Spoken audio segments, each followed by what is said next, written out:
You've got FL Studio now. Let's get to know the layout. Here on the top right are some buttons that control each main window.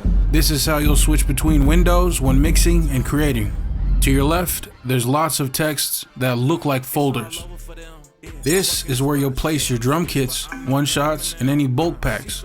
Packs may come from Reddit, Wave Supply, or any online producer shop. To add, open your files, drag in the folder and drop. After you add your folder and contents, you'll have access to them via the panel. This panel is also how you access plugins and more instruments that come with FL Studio.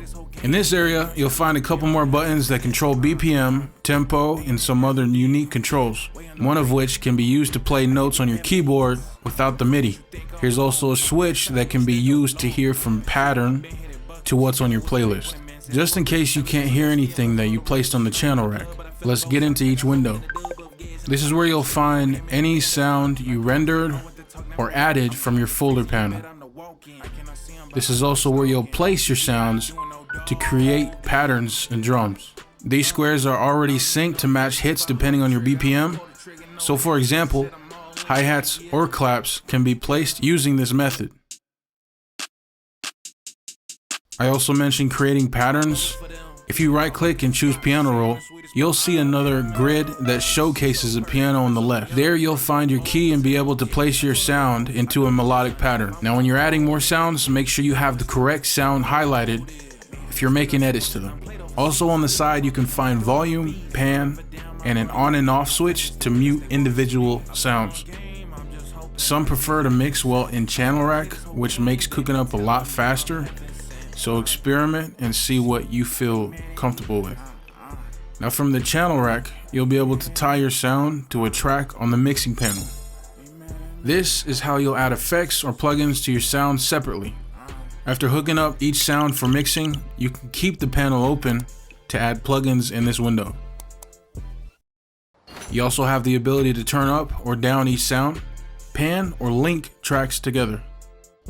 Now meters are definitely important when it comes to mixing. Anything past 0 is peaking, but really you just gotta trust your ear and practice finding the sweet spots for your melody or drum. You'll be able to tell. And if not, ask a friend. Now moving to the effects portion, this is where you'll find plugins like EQ, compressor, reverb, or anything that you know you installed or maybe will buy in the future. Just simply add them, and after tweaking everything, you'll find a plugin that completely changes how your melody sounds, or at least add that bit of spice that you needed.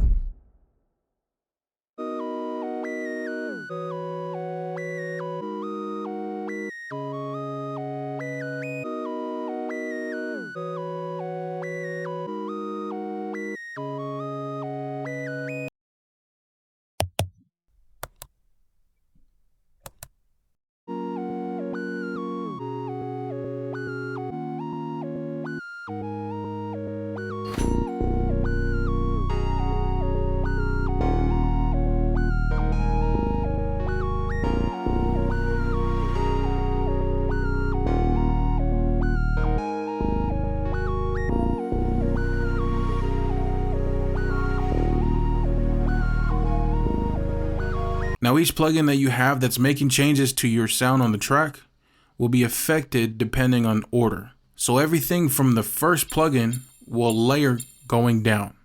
Now hopefully by this point you're somewhat confident in placing and editing your track, song, sound to where you want it. To make life a lot easier, here are some keys that I use mainly when cooking that make everything 10 times faster. And in the next video, there'll be more shortcuts that I added. Now everything in this video is just some basics to maneuvering throughout FL Studio and some of the keys I find myself using daily. Here's a couple of issues I kept making in the beginning that if you're watching this while cooking, you may run into. Deleting anything, use Ctrl-Z. Zooming in on accident in piano roll or on the playlist, here's the mini scroll for that. Nothing will play if you added it to the playlist. That little knob we talked about earlier will switch from song to pattern. Sounds unorganized, just use the regular Windows folder to set in order however you want them to appear in FL Studio, and then drag and drop again. Sound won't play again. Try switching patterns using this window. Very rarely will you do this on accident, but this is like a folder containing your sounds. You have to be able to see your notes in the channel rec to hear anything. Sounds playing and not stopping. Depending on the sound you use, this can be fixed by clicking on the sound, using the graph tab, and dragging these knobs down to form a square, and your sound should stop and play only when the button or note is played. Same thing goes for your keyboard. And that's really all I can think of. If you have any questions or need a video on something else, leave a comment and I'll show what I know the next video. Anyway, subscribe, like the video if you learned something new, and as always, keep cooking!